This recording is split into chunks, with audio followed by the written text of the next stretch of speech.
record. Call this meeting to order. Today's date is February 27th, 2024, and it is 8:35 a.m. This is the Parks and Rec Board meeting.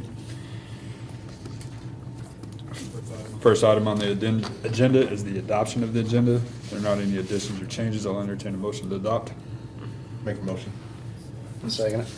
Motion made by Steve and seconded by, who got that? Either one. Or John. Seconded by John. All in favor, say aye. Aye. Aye. Motion passes 3-0.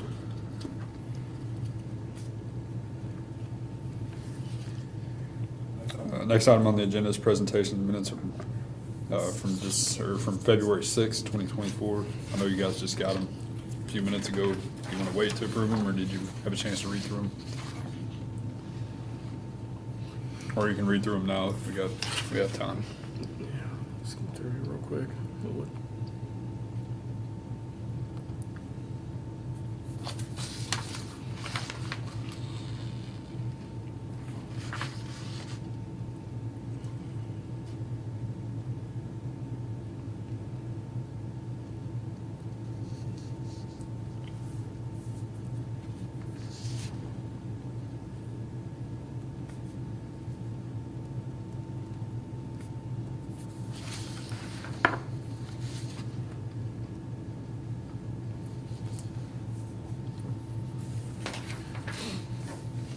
Jared said he's on his way. Forgot.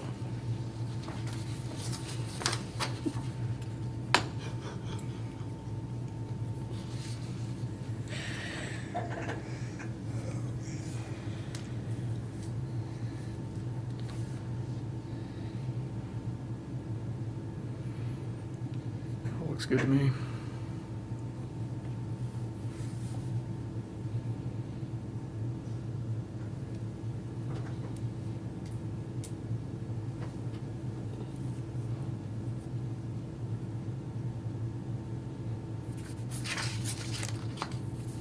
Yeah.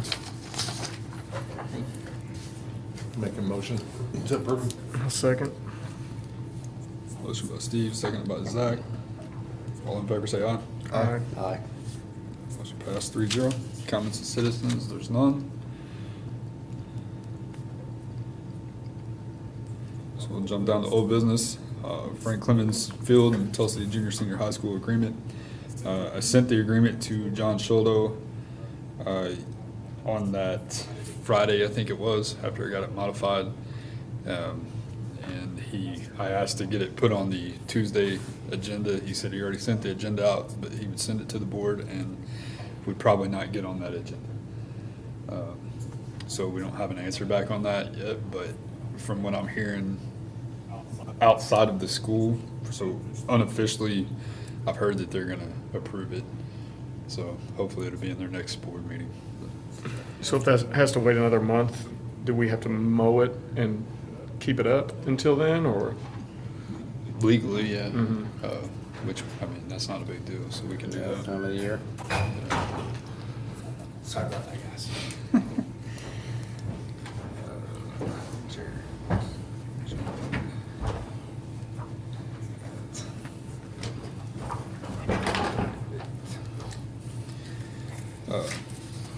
Yeah, if we have to mow it, I mean, it'd only be once. Mhm. But they've been doing work down there, cleaning it out, and I think they took the robot down there and got it set up to paint the lines, Mm-hmm.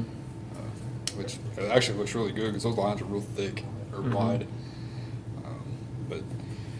And I've been working with Malin on where to get conditioner and field dry, and they want new padding on the dugout rails and stuff like that. So from everything they're doing, it looks like they're going to sign the agreement. So I did get an email from Mr. Soto asking about including the practice football field and the tennis courts in the agreement, but I think those need to be a separate agreement. With the uncertainty of the future of tennis program, I mean, that could die next year or Yeah. 15 years from now, or maybe never, but I'd rather have a separate agreement for those two places. What are Makes your sense to me. Yeah, on the tennis courts, I would think for sure. On the practice field, I mean, you could kind of lump that in since there's not a ton there. I don't know The that- tennis courts would be the concern on the upkeep, I think. Where would we be with, sports complex On what? and the DNR with that being all, With the practice field? yeah. I mean, that's in a floodway. Part of it's in floodway, part of it's in a floodplain. But as far as the DNR approvals, all those have already been done, so, So we're good with. yeah, we're fine. But, so the part that, the other reason I don't want to lump it in, the practice field, is because who knows what's going to happen with that area in the future if we decide 10 or 15 years from now that we need that area, we need to develop it more into, incorporate it with the sports complex, and we got a 50-year lease locked in on it, then we're kind of handcuffed for that whole area. I'm fine with mowing it, putting in agreement, as long as they use it, it can be a year-to-year basis, and as long as they use it, they just pay maintenance on the, or not maintenance, but the water bill, yeah, the water and electric. And they can have free reign of it, and we'll still mow it and all that stuff, and no additional cost, they just pay for the utilities on the building. And I think they've expressed interest in doing that before, so I don't see it being a problem. But I can type up an agreement, or have Jeff Hagedorn type up an agreement for that. Tennis courts kind of be the same way. Yeah, Tennis courts need replaced. yeah, that's just such a weird The- situation with those, just Yeah. because the cost is so much higher than anything else. Right. To And- resurface them, it's like a track. And the city doesn't need 6 tennis courts. The city could get by with 2 tennis courts, and the school needs 5 to have matches, really. Oh, really? Yeah. That's the ideal number. 6 is like a perfect world, in this case one net's broke or something, they can move a match, but 5 is the minimum that they need to make it efficient when teams from out of town come in. You know, they can get by with 2, but their matches will last so long. But yeah, I can have Jeff type up an agreement for both of those places, and we can talk about it at our next board meeting. I mean, I don't think anything needs to be rushed through on that. I mean, Not on those, we're I wouldn't think. nothing's really gonna change, we're still gonna mow it and all that stuff, so I think the only part that would change is the utilities, and we've been paying them for however many years, so another month or 2 is not gonna make a difference. And those utilities are minimal compared to like the Red Barn at the baseball field, so. I did talk to Andy Hicks yesterday about going down there and separating the meters per the agreement that we have, where they have to cover their stuff. And he thinks that it's just the baseball field lights that aren't separately metered. He thinks the baseball field lights are on with the tennis court lights and the other lights in the parking lot. But he thinks that the concession stand is already separately metered. So if that's the case, I don't know that there's going to be a whole lot of work involved in separating those 2, which is good news for us and the school, because the agreement, we agreed to split the cost if there was a cost, but so hopefully it's minimal or none. But I just talked to him about that yesterday, so I should have an answer in the next couple of days on that. Anything else on that? I think so. If not, we'll move on down to item B, which is sports complex update. We're still somewhat in the same boat we were in from our February 6th meeting. So we're trying to think of creative ways to how we can get this funded, or get the most funding that we can without putting the city in a financial burden, if that makes sense. The complexities because of the timing of several of the grants, and some of the grants that we've already gotten and other ones that we want to get. We don't want to put it off another year. We've talked about revamping what we have, and everything is, as of right now, is still on the table. The ball is currently with Baker Tilly, which is the financial advisors out of Bloomington, and they are working up some preliminary numbers on what we can afford. I know we talked about this before, but with a couple additional changes that aren't public yet, so I can't I can't talk about them until we get some of these numbers back on record. I can talk to you guys individually if you want some input, but until we get the hard numbers, we can't release them to the public yet. So, but it is still ongoing. We still do plan on starting something after this season, July 1st. That's still the goal. Hopefully that doesn't change. I don't see it changing, but everything's possible, I guess. It's all going to be dependent on what Baker Tilly tells us. So, I know the city's been getting some backlash over the last couple of months about the status of it and not knowing what's going on, and we haven't done a very good job of putting it out there to the public on what we've been doing. I mean, so from the public's perspective, it looks like we've not been doing anything. In fact, we've been doing a lot. It's just there's no shovels in the ground to show that what we've been doing. So a lot of it's behind the scenes stuff. But like I said, hopefully July 1st we put a shovel in the ground, regardless of what it looks like or how it's going to end up. It's hopefully Field 4 comes down, turned around, and go from there. So, but, any questions? That sounds good. I think if we show any sort of progress, that's going to be the best thing possible. Yeah, I agree. It's gone on long enough. I mean, the amount of stories that we hear about it was my kids and their kids, and I think at some point we can just make it the best that we can, and I think that's going to be a lot better than what we've got. So, Yep. Anybody else? Good. Item C, improvements to the old Parks Garage.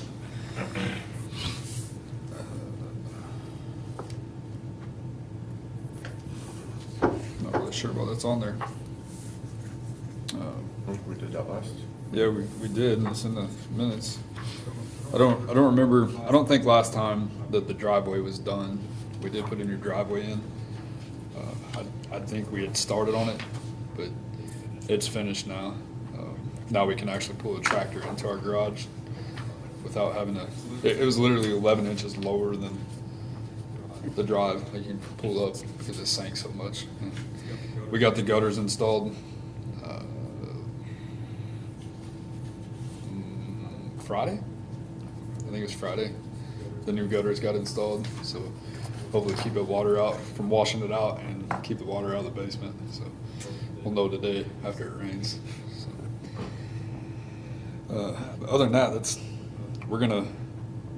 our plans haven't changed for that. We're still going to store pool chemicals. We're going to keep our mowers in the basement.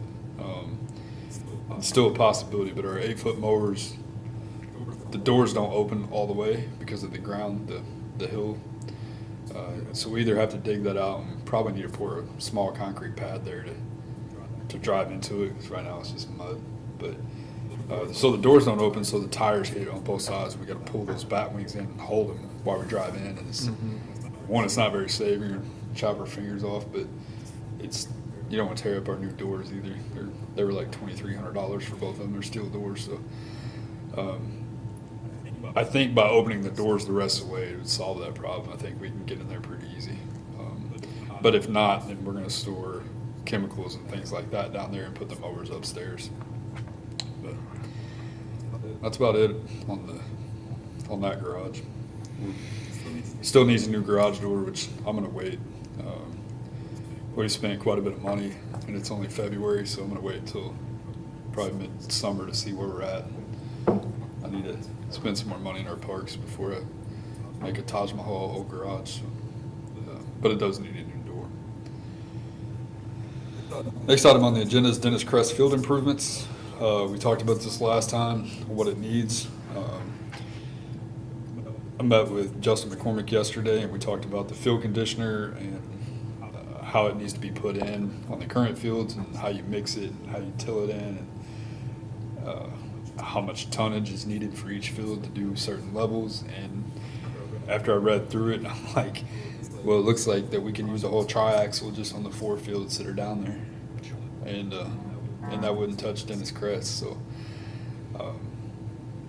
I think agree that our focus should be on the 4 fields down there and get those to where they're really good. But I also think that we need to do what we can at Dennis Crest to make them playable and safe. So we tilled up the AA field at Dennis Crest. It had a lot of grass on it. We're going to spray the major league field, infield, and then just put new dirt on the top of it. There's no sense in tilling it up because it needs so much dirt anyway because it's a bowl. I did reach out to Southern Indiana Power to see if they want to donate dirt, and I never heard back from them. So I'm gonna have to see if we can get some dirt somewhere. I know it's like, I don't know what it is now. It was $400 a triaxle last time I bought some. That's been a while, so I'm sure it's a lot higher than that now. And it's probably going to need several triaxles, probably 5 or 6, I would say, just to get it from a bowl shape. It's going to need a lot. Yeah. But I plan on working on that this week and trying to get the rest of the fields ready. We also did a lot of work at Field 1 down there. I don't know if you guys have been down there lately, but we tilled it up, dragged it, tilled it again, dragged it, scraped it, and for some reason there is a lot of rocks, big rocks. Yeah. And I don't know where they came from. Because the rocks don't match the rocks that are out in the walkways. Yeah, I had a 9-year-old take a ground ball off the throat last night because of all the rock in the infield. Yeah, so It was not a good situation. We went out there and started to look, Steve and I and some others, and there is rock everywhere. And they're not little pieces of gravel. No, they're like big. this. Yeah. And I've taken off probably at least a 5-gallon bucket of them already. But our plan is obviously not today, but it's going to happen soon. We're going to take our rakes out there and lightly drag the top and get all the rocks because our fence drag doesn't get them off. It just embeds them down in the ground just enough that when we drag the field again, they pop right back up. So, but we'll have hopefully back to normal because, like I said, I don't know where they're coming from. They look like river rock and they don't match any rock that we have down there. So. Yeah, it's not from kids in the parking lot because that was the first thing I figured. No. In the walkways, and it's not the same type of rock. Right. So I don't know if they were down in the ground and we just tilled them up to the surface, or I don't Almost had to be. know. Yeah. But we found a lot of glass in there too. So, but we'll get that cleaned up. Fields 2 and 3 cleaned up pretty good. They look pretty decent. We're going to do a better job this year of keeping them sprayed before we see grass because When it showed up last year, it was it just once you see the first one, it's too late. But so we're going to spray those pretty soon when the weather's consistently over 50. Is what our weed control guy said. we still need mounds on field 1 as well. They need to go back in. Down there, there's no mounds. Oh, the pitcher's mound, the rubber. Mm-hmm. I was thinking baseball mound. No. Okay. Yeah. I know we pulled those at the end of last year because it was in a real bad spot. All the holes that were dug around them, so we just need to get them back in. Okay. Yeah, those are easy. They're just stakes. Are they? Yeah, just a piece of rubber and 2 stakes. I like those better than the ones that stay in there because if that hole is dug there from the pitcher's plant foot, then it's easier to fix it. Mm-hmm. You know, we can take that rubber up, fix the ground, pack it, and then put the rubber right back down, and they stay in there. So, yeah, we'll get those done. Next item on the agenda is the playground equipment from Kiwanis. We talked about that last time. I don't have the quote back from Don's Machine Shop yet. My personal opinion is I don't think it's worth replacing the parts if Don's comes back the same price or even just a little bit under. I don't think it's worth replacing them. There's safety-wise, there's nothing wrong with them. It's just appearance. Yeah. But the whole playground itself probably can't be more than, I would say 10 grand would be pushing it, and I don't see just replacing the steps and the landing pad for 7 grand or 6,500 I think it was. It just seems excessive to me. I feel like we could use that at other places and fix other equipment. You know, buying paint and stuff like that for several pieces of equipment will go a really long way. We did get a quote on replacing the chain part down at Bettinger Park. We talked about it last time, and I think it was almost $2,000. So we had a swing, an old swing that had a clear piece of plastic on it, like a rubber protected thing. And so we already had a chain tool, and we went down there and just replaced that section. So it cost us $0. So we saved a couple grand right there. Not the same color, but it serves the same purpose. Yeah. The rest of it's blue and this part's clear, but at the end of the day, it's $2,000. It's functional. Yeah. So, but yeah. So I'll wait for Don's to get back to me, and then worst case, I think we're just going to put it up the way it is, and as long as it's safe, we can address it later. Mm-hmm. So, kids that play on it don't care what color it is. Not that I want to make all of our parks just a bunch of trashy looking equipment, but we have to do what we have to do right now. Yeah, it functions. Yeah. Sunset Park swings update. We finally got the rest of it put in yesterday. Got the mulch down. We still need to buy the rubber mats that go underneath of it. We stole those whenever the Joe Schaefer came up because we didn't have swings down here, so we wouldn't put those rubber mats out there. But we need to get some more because I'm worried that somebody's going to dig into the mulch and catch their foot on that weed barrier and break their ankle. Shouldn't, but it's possible. It's like every kid wants to drag their feet when they, especially when they stop. So it just happens. But the rubber mats, they're not real cheap. I think they're $1,000 for 8 of them. And that's price shopping, trying to find them. You can get cheaper rubber mats, but they won't stay in place. I've tried those.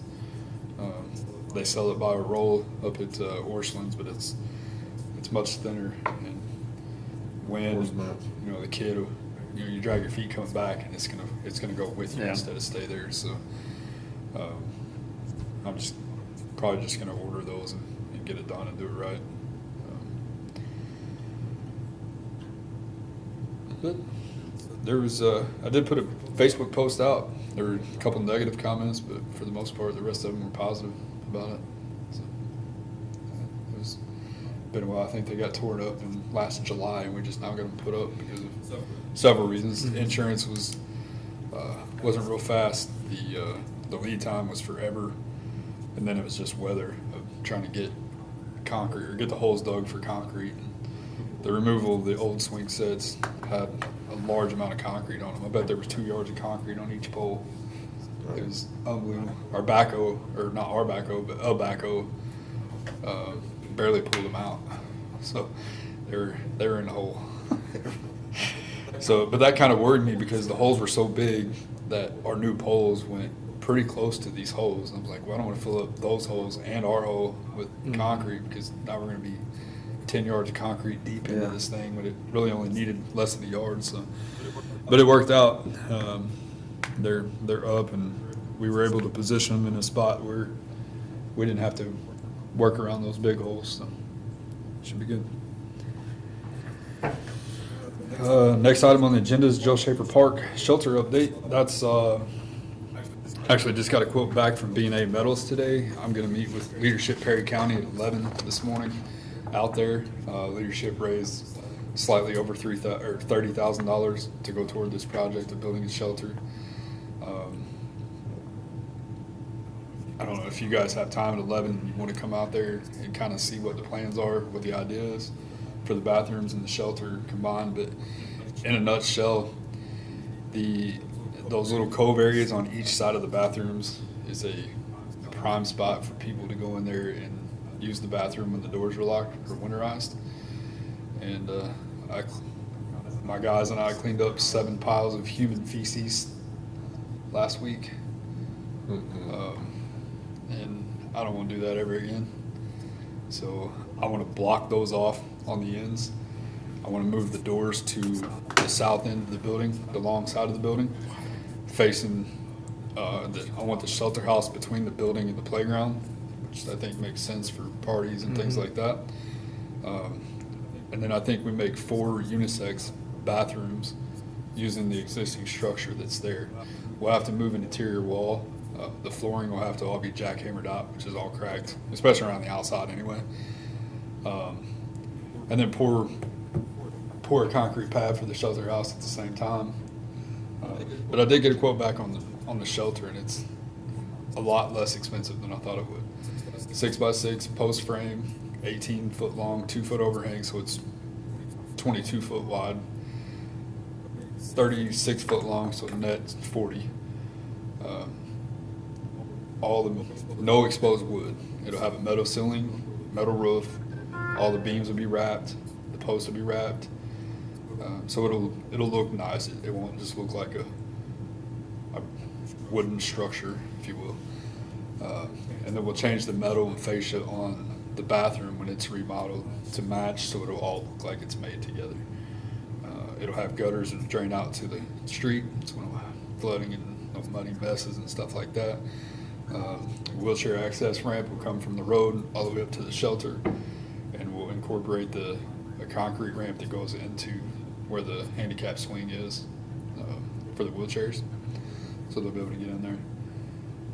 But I think it'll turn out well. I just want to get the blessing of leadership Perry County, because they raised a significant amount of money, and they had a vision for what they wanted the shelter to look like. But the shelter that they wanted was almost $60,000 just in material, and we don't have the other $30,000 to come up with to buy the material, and then probably another $15,000-$20,000 to put it up. So we need to work with what we got, and they've been pretty reasonable, or I wouldn't say pretty. They've been reasonable and understanding of what we can do and what we have. So we're gonna meet out there, and 11? if they're good to go, yeah, it's 11 o'clock today. Unless it's pouring down rain, and in that case, we're gonna change it to Thursday at 11. But hopefully, we get it done today.